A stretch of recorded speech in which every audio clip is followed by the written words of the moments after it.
What is the connection between a TV chef and King Charles? We're going to find the answer here in Wiveliscombe. I wasn't sure of the pronunciation of this town, so I popped into a local shop, a lovely hardware shop, and the lady in there was born and bred here and told me Wiveliscombe is how she says it. So if it's good enough for someone born and bred in the town, then it's good enough for me. And what a town, what a beautiful town. As you can see, they really take pride in their place here, and it is gorgeous. It's got so many Victorian frontages, it's got a beautiful church, it's got history that goes back and back. This place was first mentioned as a town by a pope in 1179, and before that there's believed to have been a mint here that was producing coins for King Stephen, which takes you back a good 40-50 years earlier. So let's have a look, let's see what we can find and share the history with you, as well as the gorgeous scenery.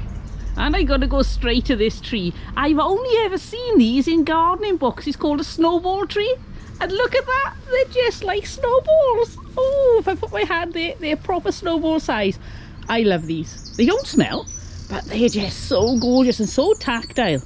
I definitely want one of these in my garden.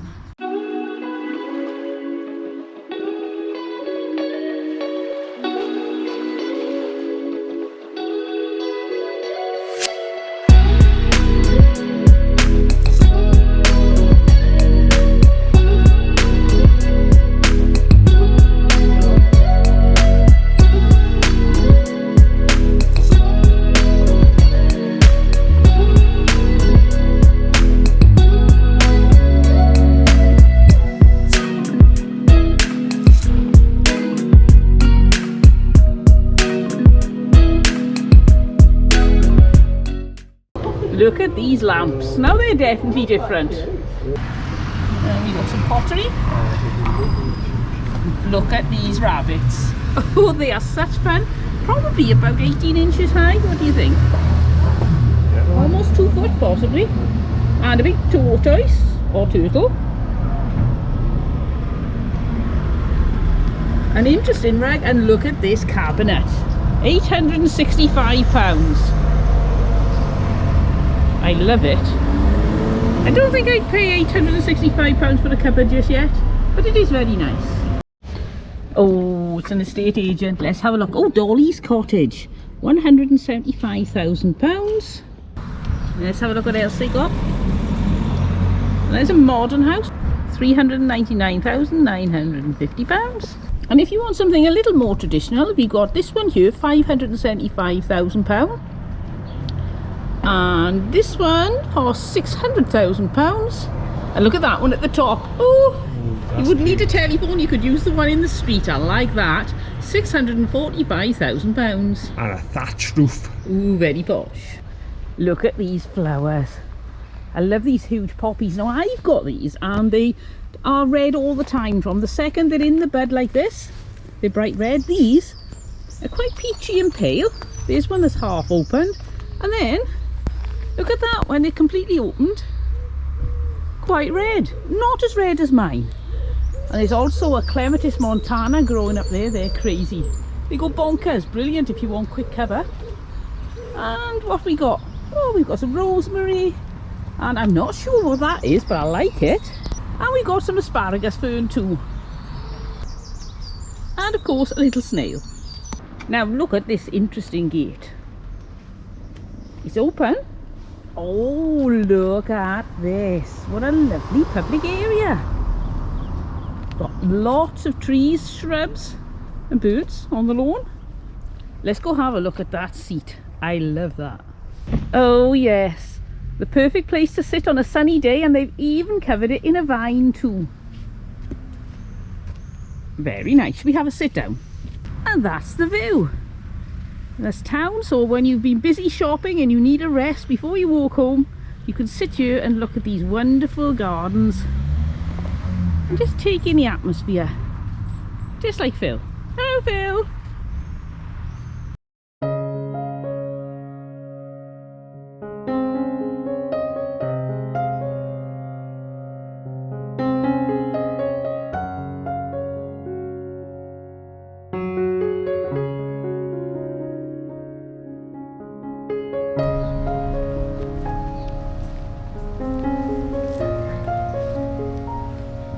When it comes to the history of this place, we can go back even further than King Stephen. Half a mile or so, just over to the side of the town, on the top of a hill, there's the remains of an Iron Age fort. It would have been quite a thing to see, but over the decades, the quarry has ate into the northern side. There's been other developments, but there's still a substantial area when viewed from above that shows the clear way in which there were two circular barricades, one about 1.5 meters high, then 2.5 meters high, with a ditch in between, which was their defense systems. Archaeologists up there have found remains from the Neolithic times. They found flints, arrowheads, a knife going back all the way to the Neolithic period, and there's been 2 hoards of Roman coins. The first was found, I believe, in 1711. So lots of activity, lots of history. But as I say, the town started to take shape probably after the Normans arrived, even though in 1066 in the Domesday Book there were 15 Saxon farmsteads in the locality. So there was a place here, but it grew over time from there to become what we're seeing today. And a big part of that history, the real boom of this place, came through the cloth industry. There were some real powerful, wealthy families that were created out of that industry that really gave employment as well to the majority as wealth to the minority.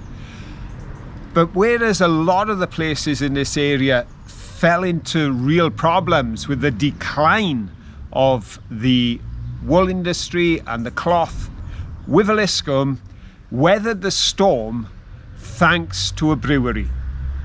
Now, most people, when they think Somerset, will think cider. That's understandable. Cider's been around since the Romans. Of course, the monks contributed a great deal from around 600 on, because they were big into making their cider for their own use and for sale to the public.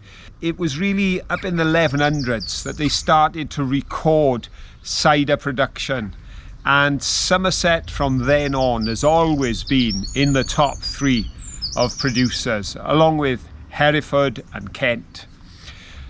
But what saved this place was Hancock's brewery, and that was brewing ale, because at one point Hancock's brewery was employing half the workforce in this town. Between Hancock's brewery and the quarry, that's what brought this town through some difficult times. The brewery was opened in the early 1800s, had a large site at the top end of the town, and they invested in buildings such as the courthouse, which was a house and a bank originally, but has had a number of uses. But what a beautiful, beautiful building, with those amazing carvings set into the front. Even today, brewing has its place in the industry of Wiveliscombe, because there are 2 breweries here and they are award-winning. But I mentioned at the beginning about Prince Charles. Of course, he is now King Charles III, but he was Prince Charles when he came here 3 or 4 years ago, and his request at the Exmoor Ale Brewery was he wanted to try the Beast, which is one of their latest award-winning brews. So there you have the King. But what about the TV chef? Well, that was Mr. Keith Floyd. He was born up near Reading, but spent most of his childhood here. This is where his family moved and reared him. Mum and Dad were working class people living on the council estate here, but they had high hopes for their boy, and they made real sacrifices to send him to a local school, a fee-paying school. He left at 16, but obviously their investment and belief in him paid off. He started out on a Bristol newspaper as a reporter, and he ended up being one of the first TV celebrity chefs, famous before holding a frying pan in one hand and a glass of red wine in the other. Oh, look at this, look at this. If you love your garden, then I think you're going to enjoy this. We can't go in, obviously, because it is somebody's garden. But look at that. It's a walled garden with an arch to get in, and oh, look at that. Oh, stunning. Wow. I love it. Even all these plants hanging over the wall just give it that wonderful cottagey feel. Even though it's quite a grand house, really, isn't it?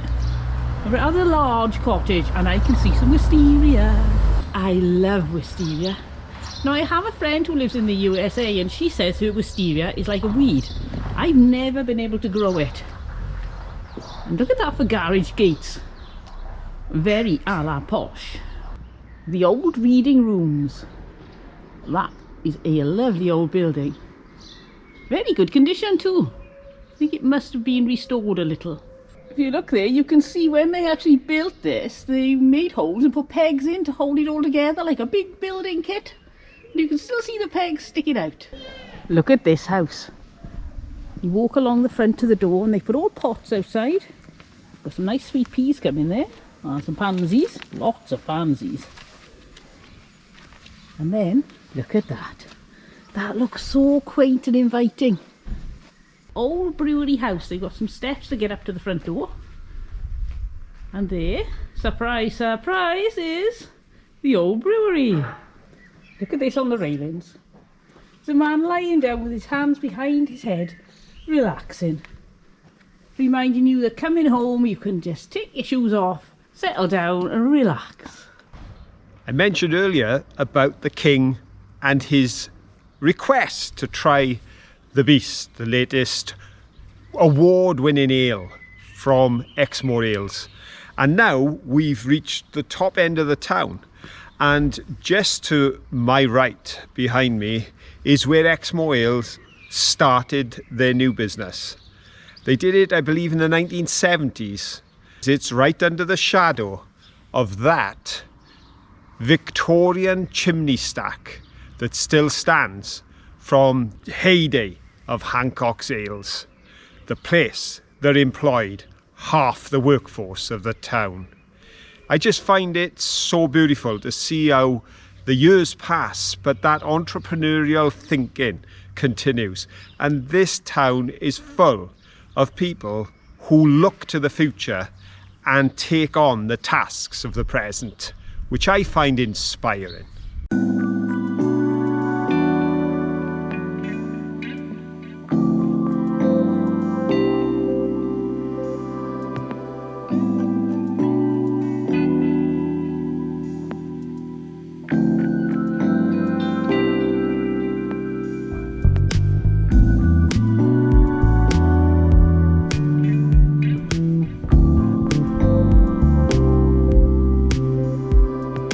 Carousel pig. Ooh, let's have a look. I do love a rummage. Oh, I love that little chest there. £79 now, £49. A big fat cactus lamp.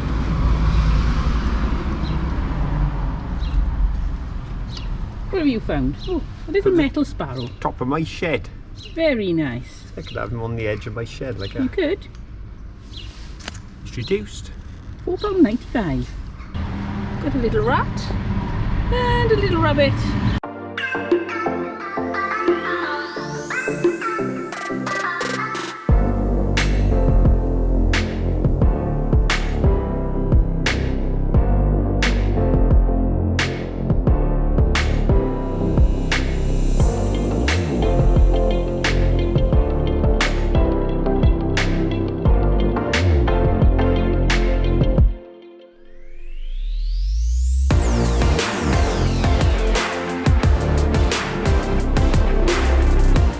And there's Dolly's cottage. You saw this in the estate agent window. And there's the lane, and there's the churchyard. And a lovely house right there.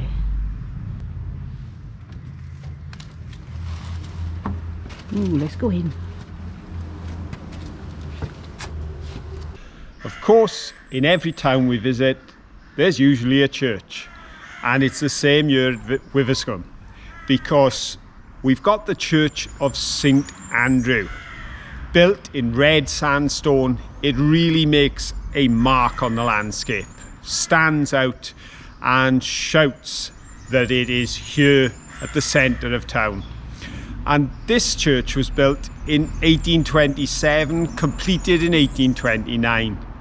And I'm stood under an ancient yew, which is so often the tree to be found in the churchyards throughout the United Kingdom. And you can also hear the crows as they call to one another and fly around the church tower and into the tree. But there's an interesting legend regarding this church, because it seems that when they started to build the tower in 1827, a crack appeared, and the legend grew that the devil rode in on a winged green dragon, and that he took a shot at the church. His first stone missed, and as he took aim for his second shot, the spirit of St Andrew rose up and threw a cross at him, and the devil took flight at the presence of the saint. I'm not certain that that actually happened here when they were building it, but one thing I do know is they did build the church, they did mend the crack, and it has stood the test of time for 200 years. And what an amazing place it is. And although this particular building is from the early 1800s, the font inside, that's from the 14th century, as is a cross that stands, or what remains of the cross that stands in the churchyard, is also 14th century as well. So Christianity has played its part here for a long, long time.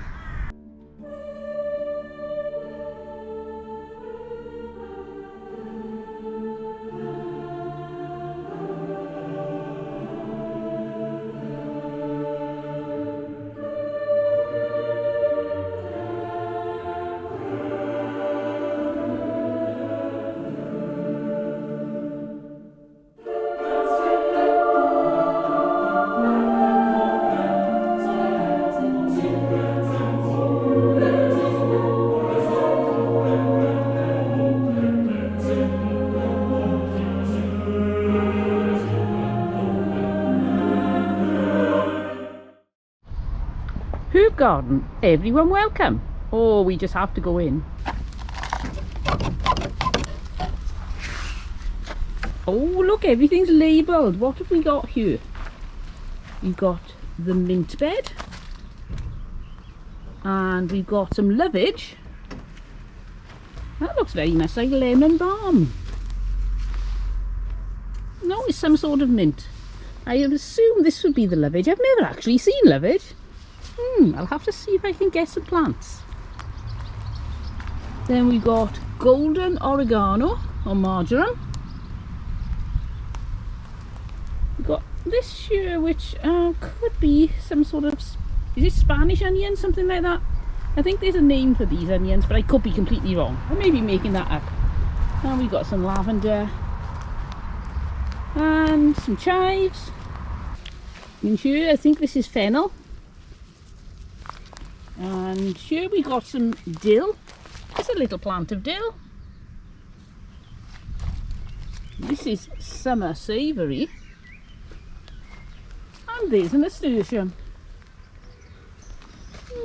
What do you think this was? I think it was possibly some daffodils. You seem to have some primulas there too. What a lovely little garden. Oh look, there's a bay tree. And a gorgeous tiled sign. Wiveliscombe Community Herb Garden. I'm not sure if I'm saying that correctly. I'm sure somebody will let me know.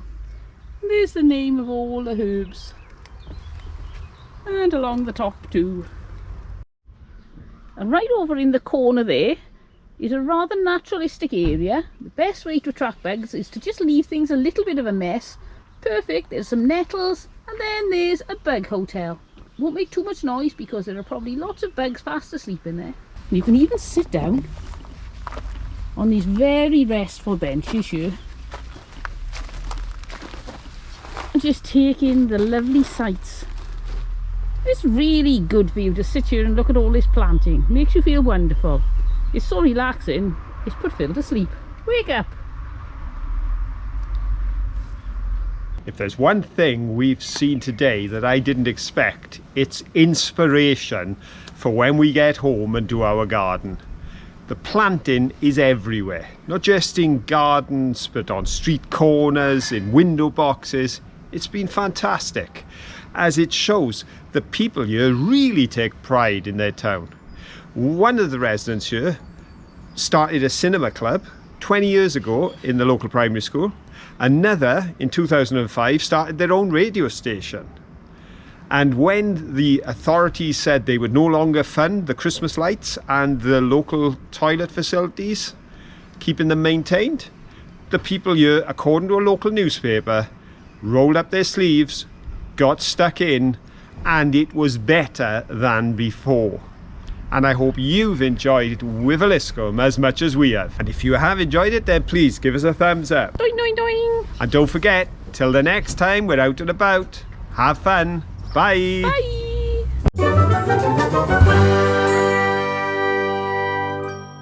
So it really is an inspirational town, and I hope you've enjoyed, how do you say it? I can't remember how to say it. Wiveliscombe. If you did, please give us a thumbs up. Doing, doing, doing. And don't forget, till the next time we're all together. I'll let him go.